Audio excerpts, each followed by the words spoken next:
جب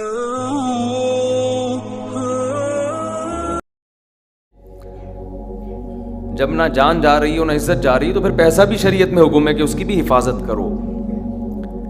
دنیا مسافر خانہ ہے، میں بار بار بیان میں کہتا ہوں، میں کیا کہتا ہوں، قرآن کہتا ہے، لیکن اس کا مطلب یہ نہیں ہے کہ اس میں چیزیں پھینکنا شروع کر دو آپ کہ یار ویسے ہی گزر جائے گی تو کوئی بات نہیں، اڑا دو، ختم کر دو، مر جائیں گے تو ویسے ہی ختم ہو جائے گا. تو مر جائیں گے تو ختم ہوگا، لیکن اس سے پہلے ختم ہو گیا تو ٹائم سے پہلے مر جائیں گے. سمجھ رہے ہیں؟ اعتدال ہے نا اسلام میں، نہ ان چیزوں سے دل لگاؤ. سورہ بنی اسرائیل کی کیسی بہترین آیت ہے. آج میں سفر سے آیا ہوں تو میری سیٹنگ بھی تھوڑی سی آؤٹ ہے کیونکہ میں سویا نہیں ہوں پوری رات. تو قرآن کے الفاظ دیکھیں، لا تجعل یدک مغلولۃ الی عنقک، نہ تو اتنے کنجوس بن جاؤ کہ اپنے ہاتھوں کو گردن سے باندھ لو، ولا تبسطها کل البسط، اور نہ اپنے دونوں ہاتھوں کو ایسے پھیلا کے اڑانا شروع کر دو. وابتغ بین ذلک سبیلا، ان دونوں کے درمیان اعتدال والا راستہ اختیار کرو. اچھا، ہر آدمی کہتا ہے میں اعتدال سے چل رہا ہوں، کہ نہ میں اتنا ایسے اڑا رہا ہوں اور نہ میں کنجوس ہوں، کیونکہ میں نے اس دن میری گاڑی کا شیشہ ایک بندے نے صاف کیا تھا، میں نے اس کو 10 روپے دیے تھے، میں تو بالکل بھی کنجوس نہیں ہوں. اس دن چمونی آپا آئی تھیں ہمارے محلے میں، میری والدہ کی بڑی اچھی دوست ہیں، تو میں نے ان کو چائے پلائی تھی. میں تو میں نے یہاں میری مسز نے کہا تھا کہ 2 سموسے لے آؤ، میں لے آیا تھا. اگر میں کنجوس ہوتا تو میں کہتا نہیں، نان نفقے کے علاوہ کچھ بھی گھر میں نہیں آئے گا. تو آپ میں اعتدال ہے یا نہیں، یہ فیصلہ خود نہ کرو میرے بھائی. کبھی کچھ دن سخی لوگوں کے ساتھ گزارو تو ہم سب کو پتہ چلے گا کہ ہم سب کیا ہیں، کنجوس ہیں. سمجھ رہے ہو؟ ہم سب کنجوس ہیں. کچھ دن سخی لوگوں میں اٹھو بیٹھو. اسلام چاہتا کیا ہے؟ جو اسلام چاہتا ہے وہ تو میں پوری بات کہوں گا تو شاید جمعہ پڑھنا چھوڑ دیں آپ لوگ. اسلام کہتے ہیں مسافر خانہ سمجھو اس کو، اتنا نہ اڑاؤ کہ کل مانگنے کی ضرورت پیش آ جائے، بس اس سے کم خرچ کرو. ٹھیک ہے نا؟ یہ رکھنے کی چیز نہیں ہے. لیکن ہم یہ نہیں، ہم نے تو کتنے سالوں کا جمع کر کے رکھا ہوا ہے، جمع ہوتا جا رہا ہے، ہوتا جا رہا ہے، ہوتا جا رہا ہے، پلاٹ کی شکل میں، گولڈ کی شکل میں، دکانیں، پھر پراپرٹی، ہوتے ہوتے ہوتے. کمال کی بات یہ، اسلام کمانے سے منع نہیں کر رہا، جمع کرنے سے منع کر رہا ہے. اور ہم نے دینداروں کو دیکھا ہے کمانے کی زیادہ کوشش نہیں کر رہے، جمع زیادہ سے زیادہ کر رہے ہیں. عجیب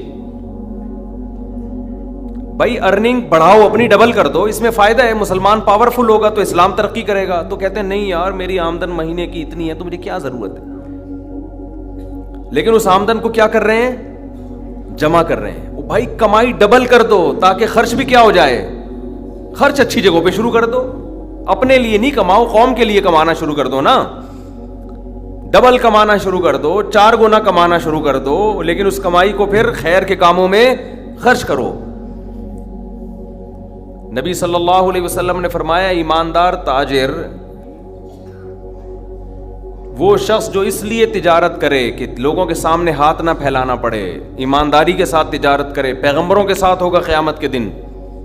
حضرت عثمان اگر تھوڑا کماتے تو 400 گھوڑے دیتے جہاد میں. بولو نا، گھوڑا لینڈ کروزر تھا اس زمانے کی، 400 V8 حضرت عثمان نے دیے ہیں. کتنا کمایا ہوگا. ہاں اتنا کمانا کہ آپ اپنے صحت کی کبھی خیال نہ کر سکیں، آپ بیوی بچوں کو بھی ٹائم نہ دے سکیں، وہ پھر کمانے میں بے اعتدالی ہے. کمانے کا ایک حد تک آپ کے ٹائم اور جسم سے تعلق ہے، اس کے بعد کھوپڑی سے تعلق ہے. کھوپڑی نہیں استعمال کر رہا، گدھا بنا ہوا ہے، محنت بہت کر رہا ہے. ہم نے ایسے کمانے والے دیکھے ہیں کہ سارا دن کمانے کی فکر میں ہوتے ہوتے بچوں کی فکر ہی نہیں ہے، بیوی کو ٹائم نہیں دے رہے، ماں باپ کو ٹائم نہیں دے رہے، اپنی صحت کو ٹائم نہیں دے رہے. تو زیادہ کمانے کا یہ مطلب ہرگز نہیں ہے. زیادہ کمانے کا مطلب یہ ہے کہ کمانے میں ٹائم تو آپ نے اتنا ہی دینا ہے جتنا آپ کی صحت اجازت دیتی ہے. نماز کا ٹائم نکلے، تہجد کا ٹائم نکل جائے، تسبیحات تلاوت کا ٹائم نکلے اس میں آپ کے لیے، کچھ اللہ کا ٹائم بھی نکلے، کچھ دین کی تبلیغ کا ٹائم بھی نکلے، کچھ پڑھائی کا ٹائم بھی نکلے, ویڈیو نہیں بنائے بھائی, یہاں لکھا ہوا ہے نا, کچھ پڑھائی کا ٹائم بھی نکلے, یہ تمام چیزوں کا ٹائم نکلنے کے ساتھ ساتھ پھر کمانے کو ٹائم دینا ہے. اس میں پھر جب اتنا ٹائم دے کے پھر پلاننگ کر کے اس کو بڑھانے کی کوشش کرنی ہے, یعنی ارننگ کو بڑھانے کی کوشش کرنا ہے. یہ نہیں کہ آپ نے ٹائم زیادہ دینا شروع کر دیا, اس میں ٹائم زیادہ دینے سے تو آپ کی صحت کو نقصان ہوگا نا. ارے 5 نمازیں تو پڑھنی پڑیں گی نا ٹائم پہ, پھر تلاوت روزانہ کرنی ہے کہ نہیں کرنی ہے, صبح شام کی تسبیحات ہیں وہ بھی کرنی ہے, تہجد کی بھی کوشش کرنی ہے, باپ کو بھی ٹائم دینا, اماں کو بھی, بیوی بچوں کو بھی, پھر اپنی ایکسرسائز وغیرہ صحت کو بھی, پھر باقی ٹائم کس کو دینا ہے, وہ پیسہ کمانے کو دینا ہے. پھر اس پیسہ کمانے کے کو جتنا ٹائم آپ نے دے دیا تو اس میں آپ کہہ سکتے ہیں کہ پھر ہم اس کو بڑھائیں کیسے, ہم تو 8 گھنٹے کمانے کو دے رہے ہیں, اب اس میں کیسے بڑھائیں ہم. تو بھائی کھوپڑی استعمال کر کے کیا کریں, اس کو بڑھائیں. کھوپڑی سے چیزیں بڑھ جاتی ہیں, کھوپڑی تو استعمال مسلمان کر ہی نہیں رہا ہے نا. اب یہ کہ کیسے کھوپڑی استعمال کریں, تو آپ خود استعمال کرو کہ یار میں یہ کام کر رہا ہوں تو میں اگر یوں کر لوں تو یہ ایسے بھی ہو سکتا ہے. یہ بیٹھیں گے تو سمجھ میں آئے گا انشاءاللہ آپ کے خود, لیکن بیٹھتے ہی نہیں ہیں, سوچتے ہی نہیں ہیں. جو جہاں کھڑا ہے وہیں کا وہیں رہے گا وہ. خیر, تو میں کیا عرض کر رہا تھا, وہ تو بات ختم ہو گیا, آپ لیٹ آئے نا, اصل بات کچھ اور شروع ہوئی. اچھا خیر, جلدی سے بات کو میں لے کے آتا ہوں. تو اعتدال جو ہے نا, سخاوت, سخی لوگوں میں آپ اٹھیں گے بیٹھیں گے تو پتہ چلے گا کہ اعتدال کسے کہتے ہیں. عربوں میں بڑی سخاوت ہے, ہم نے علماء میں بڑی سخاوت دیکھی ہے. تو سخاوت کا مطلب یہ ہے کہ آپ اتنا خرچ نہ کریں کہ کل آپ کو مانگنا پڑ جائے.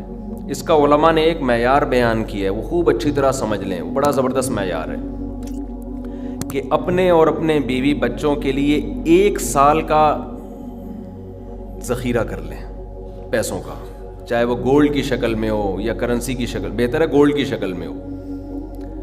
آج اگر آپ جاب لیس ہوتے ہیں تو 1 سال تک اگر آپ کو جاب نہ بھی ملے تو آپ نے جو پیسہ اسٹور کیا ہوا ہے اس سے اسی معیار کی زندگی اپنے گھر والوں کو دے سکتے ہیں جو اب تک دیتے آئے ہیں. اور یہ 1 سال آپ کے پاس جاب تلاش کرنے کا یا کاروبار دوبارہ سے اٹھانے کا آپ کے پاس موقع ہے. 1 سال سے زیادہ کی پھر کوئی انتہا نہیں ہے. لوگ کیا کرتے ہیں, جمع کر رہے ہیں کہ کل اگر جاب چلی گئی, کل اگر کاروبار ٹھپ ہو گیا تو بھائی کل کیا, پھر تو خبر تک کا رکھو سنبھال کے, وہ تو پھر ٹینشن سے ہی دنیا سے جاؤ گے. تو کچھ اللہ پہ توکل کرو نا اس معاملے میں. اللہ ہمارے بس میں یہ تھا, 1 سال ایک خاص مقدار ہوتی ہے, اس میں چاروں موسم آ جاتے ہیں. بھائی کاروبار آپ کا نہیں چلا, سردی میں نہیں چلا تو ہو سکتا ہے گرمی میں چل جائے, خزاں میں چل جائے, باہر میں چل جائے, تو کبھی نہ کبھی تو چلے گا. نہیں چلا تو پھر اللہ نہیں چلانا چاہتا, وہ اسی میں اللہ کرے بیٹھ کے. جو آدمی اللہ پہ اعتماد توکل نہیں کرتا وہ تو کبھی زندگی میں سکون میں آ ہی نہیں سکتا ہے. تو 1 سال کا اسٹور کر لیں آپ. اور بہت اللہ نے پیسہ دیا ہے تو بچوں کے لیے ایک پراپرٹی لے کے ڈال دی, پلاٹ 2-4 لے کے ڈال دیے. مرنے کے بعد بچے بالکل روڈ پہ نہ آ جائیں, بس باقی کیا کرو, کھاؤ کھلاؤ. ٹھیک ہے, کیا کریں. ایک لطیفہ سنا دوں, ہمارے ایک دوست نے بھیجا تھا, بڑا زبردست قسم کا. ہمارے ایک دوست ہیں لاہور میں, انہوں نے کسی کا لطیفہ بھیجا, لیکن لطیفہ بڑا سبق آموز ہے. وہ ایک آدمی گیا گوشت کی دکان پہ, شاید آپ لوگوں نے بھی سنا ہو, اور کہنے لگا کہ 1 کلو گوشت دے دو. اتنے میں ایک بندہ آیا, یہ آدمی لینڈ کروزر میں گیا نا, بڑی VIP گاڑی میں, مالدار آدمی ہے. گوشت کتنا لے رہا ہے, 1 کلو. دوسرا آدمی آیا, اس نے کہا بھائی 10 کلو گوشت دے دے, چانپیں بھی اور دل بھی, کلیجی بھی, پٹ کا گوشت الگ, بکرے کی الگ نکال, فلانے الگ نکال. بڑے بھائی وہ کسائی اس کو چھوڑ کر اس کے پیچھے لگ گیا نا, اس کو پہلے گوشت بنا کے دیا. یہ جو 1 کلو والا تھا نا, 1 کلو والا, اس کو غصہ آیا کہ یار اس کو تو 10 کلو دے رہا ہے کم بخت, 10 کلو والے کو پہلے دے رہا ہے. اس نے کہا بھائی وہ اس کا آرڈر بڑا ہے, وہ پرانا کسٹمر ہے ہمارا. اس نے کہا یار اس کے پاس اتنا پیسہ کہاں سے آیا کہ اتنا ویسے گوشت لے کے جا رہا ہے. اس نے کہا بات یہ ہے کہ اس کی 4 بیویاں ہیں. اس کی کتنی بیویاں ہیں, 4 بیوی, 4 بیوہ ہیں. اور یہ 4 بیویاں کسی مالدار آدمی کی بیویاں تھیں جو ان کے لیے بہت پیسہ چھوڑ کے گئے اپنی بیویوں کے لیے. اس مالدار نے کھایا کم اور بچایا بولو زیادہ.